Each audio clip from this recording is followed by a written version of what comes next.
Viewers, इस hotel का इंतखाब करना आपके लिए फ़ायदेमंद होगा क्योंकि ये होटल सस्ता है और अच्छा भी है। शुक्रिया। बिस्मिल्लाहिर्रहमानिर्रहीम।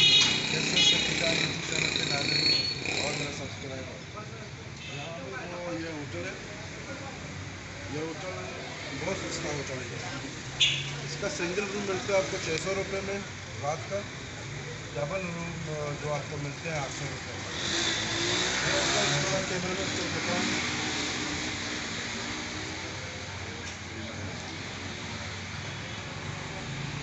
ये शान होटल है और ये होटल जो है अब्दुल सत्तार रोड पर है। यहाँ स्कूल भी है, ठीक है, और यहाँ जो नायाब होटल है उसके साथ ही है अब्दुल सत्तार रोड पर।